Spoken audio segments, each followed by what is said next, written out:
दोस्तों क्या आप जानते हैं फैक्ट्री में ब्रेड कैसे बनते हैं? और क्या आपको पता है ब्रेड बनाने के लिए किस तरह की गेहूं का इस्तेमाल होता है? और शायद आपको पता नहीं होगा कि ब्रेड बनाने के लिए गेहूं के साथ साथ कच्चे अंडे भी मिलाए जाते हैं, जिससे ब्रेड को फूलने में आसानी हो। दोस्तों आप सभी जानते हैं कि ब्रेड बनाने के लिए गेहूं का इस्तेमाल किया जाता है और ब्रेड बनाने के लिए सबसे पहले गेहूं को खेतों में उगाया जाता है। जब ये गेहूं 120 से 130 दिन बाद पक कर तैयार हो जाते हैं, तब इन्हें वीड कंबाइन हार्वेस्टर की मदद से हार्वेस्ट करके बड़े बड़े ट्रकों में लादकर फैक्ट्रियों में भेज दिया जाता है। फैक्ट्री में गेहूं के पहुंचने के बाद इन्हें फ्लोर मिल मशीन में डाल दिया जाता है, जो इन गेहूं को बारीक पीस कर आटे का रूप दे देता है। अब इन तैयार आटे को बड़ी बड़ी बोरियों में भरकर कन्वेयर बेल्ट की मदद से ब्रेड बनने के लिए आगे की प्रोसेस में भेज दिया जाता है। इस प्रोसेस में सभी आटे की बोरिया को अलग एक कंटेनर में डालकर आटे में बेकरिस्ट, सोल्ट, शुगर, हॉट वाटर मिलाया जाता है। दोस्तों अगर इस प्रोसेस को ना किया जाए तो ब्रेड फूले हुए, टेस्टी और स्पंजी नहीं बन पाएंगे। अब इन तैयार किए गए आटे के मिक्सचर को आटा गूंथने वाली मशीन में डालकर 8 मिनट के लिए छोड़ दिया जाता है, ताकि आटा अच्छी तरह गूंथ जाए। दोस्तों अच्छी क्वालिटी की ब्रेड के लिए आटे को ठीक से गूंथना बहुत जरूरी होता है, इसलिए कंपनियां इस प्रोसेस को ज्यादा ध्यान देती है और गूंथे हुए आटे की क्वालिटी चेक करने के बाद ही आगे की स्टेप के लिए भेजती है।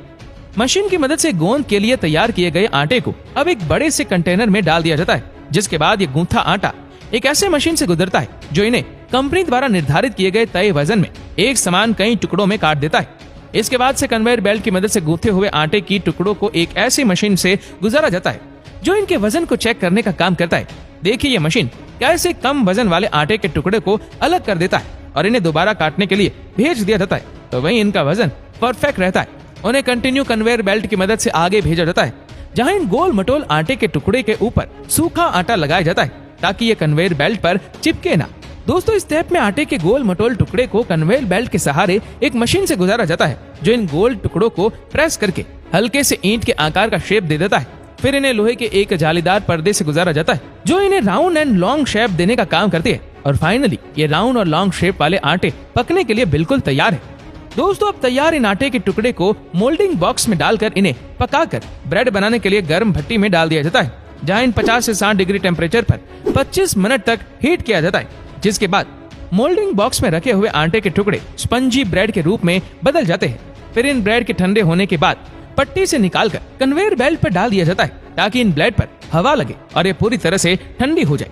अब ये सारे ब्रेड अच्छी तरह से ठंडी होने के बाद इन्हें कन्वेयर बेल्ट के सहारे कटिंग मशीन के पास भेजा जाता है, जो इन्हें पतले पतले पीसेस में काट देता है।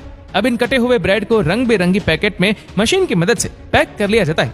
इन प्लास्टिक के पैकेट के ऊपर एक्सपायरी डेट, पैकेट का वेट, कंपनी का लोगो, प्राइस और ब्रेड में कौन कौन से न्यूट्रिशन है, ये सब लिखा होता है। फाइनली ब्रेड पैकेजिंग के बाद मार्केट में बेचने के लिए भेज दिया जाता है, जहाँ से आप इन ब्रेड को खरीद कर अपने घरों पर लाते और इन्हें अपने भोजन में शामिल करते।